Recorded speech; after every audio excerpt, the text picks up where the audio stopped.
Well, Jeremy, since you are so adamant about seeing movies and Yes. cast scorn upon those of us who don't, um, I have a little role play for you. Okay. I have a scenario. Let's just get into it. Sure. Okay. So Hollywood calls you, Jeremy, and they're like, "We heard you on the APM podcast," which is redundant, and It is you redundant. know your stuff. You are the demographic we're looking for, and you have seen a lot of movies, so we need your help Okay. rebooting a beloved franchise that we never thought could be rebooted before. Okay. So they fly you over, you go into the office, and there's three movie executives there. You're sitting across the desk from them. Do they all look like Cousin Ig chomping on cigars? Yeah, Like yes. triplets? Yes, Okay. exactly. Okay. I like this. Maybe in his Robert Goulet getup. I don't know if you've ever seen a picture of him. Yeah, I Um, have. and they flick a switch, and a spotlight appears on a mannequin that's covered up in a blanket. We need you to help us reboot this franchise. They pull the sheath off the mannequin, and so the mannequin, they pull off the sheet, and the mannequin is wearing a gray shirt, Okay. a denim vest, and a tan cap. And they say, Jeremy, we need you to reboot Ernest P. Worrell. Oh no. We need a new actor, obviously. Rest in peace, Jim Varney. Jim Varney, R.I.P. Yeah. We need somebody who can live up to the caliber that Varney brought. And we Oh, need man. a new premise. A new So premise, not necessarily. Yeah. or at least Ernest at goes least a to- redo of a premise, maybe. You could do a redo, but we need to bring it into the new millennium. And who can portray Ernest, who's alive? Ah, boy, that's a tough one because you can't.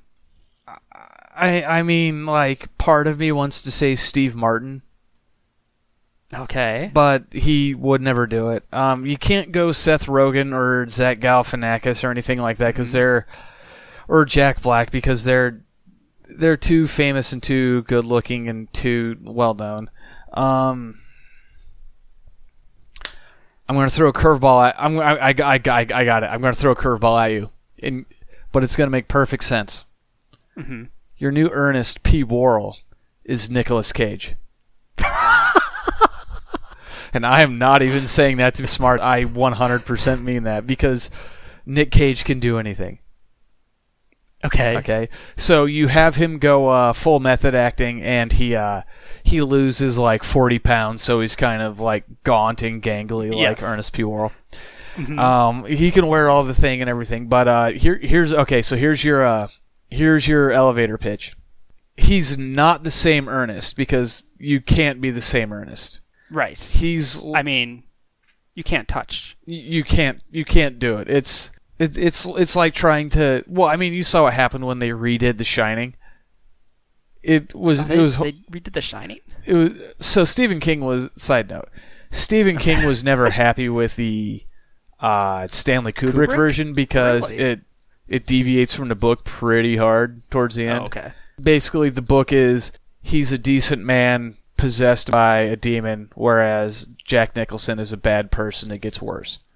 Okay. And he's got legitimate complaints, but it doesn't matter. They redid a more book-centric version of The Shining on TV in like the early 2000s, and while it was technically true to the book, it was boring. Right. But so we've got Nick Cage, and he is the slightly damaged, not like handicapped or anything, but just like he's a damaged man. His wife left him. That's what happened. His wife left him because he was too busy focusing on his summer camp. Because when he was a kid, he went to school. Oh my God, I got it. So when he So he was a kid. He was one of those losers that went to camp with Ernest P. Worrell back in 1987 or whenever it was. Oh, okay. Oh. Yeah. Oh, wow. So you're connecting the dots. Okay. We've got the Ernest verse going on here. Oh God. And so he learns of Ernest being scared stupid or whatever the last one was. Oh God, there was like 10 of them, wasn't there? Yeah. There was a Go bunch on.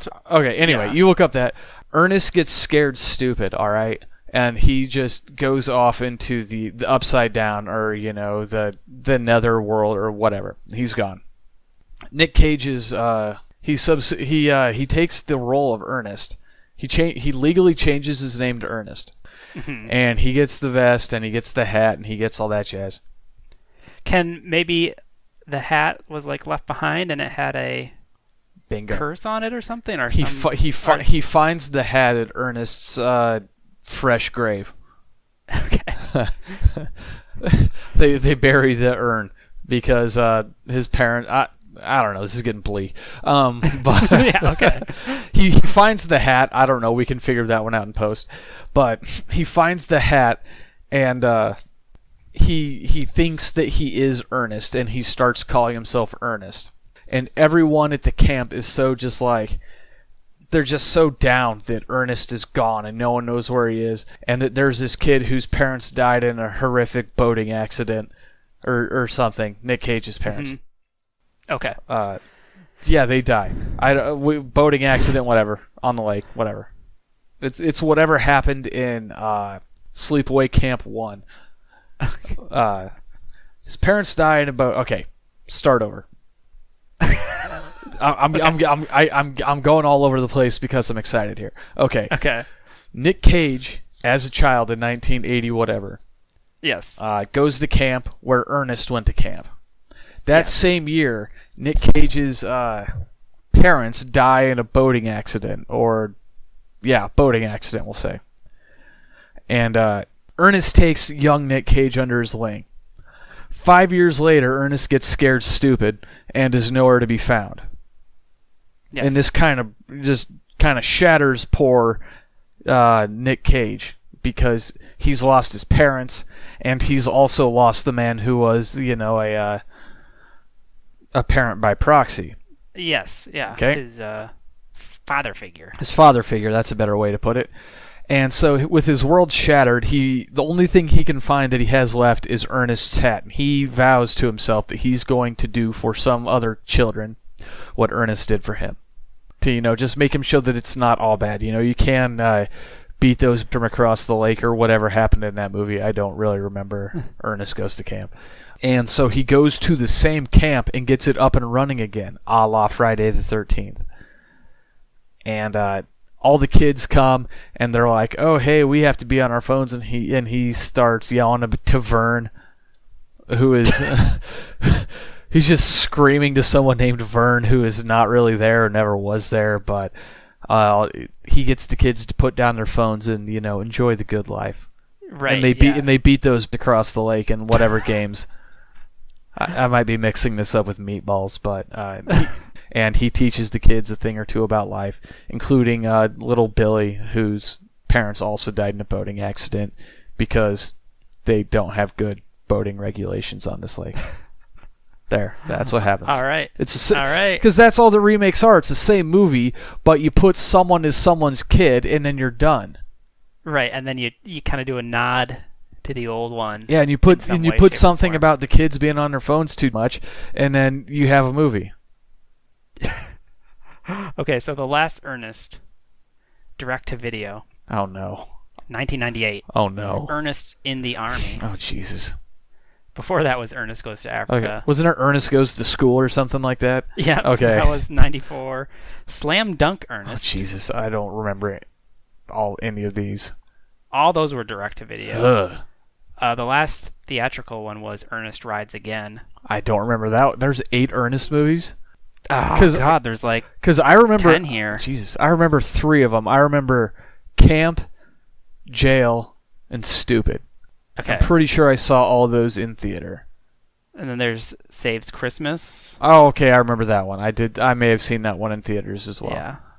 And so I think that we covered them all, but yeah. Nick Cage as Ernest. I can see that. That man can do anything. Like, I know he gets a bad rap, but y'all are wrong. You need to watch Vampire's Kiss and Leaving Las Vegas back to back, and you'll see what that man can do. I remember when I was over at your place, we were watching National Treasure 2. Oh God, that one's not a good. That's not a good movie.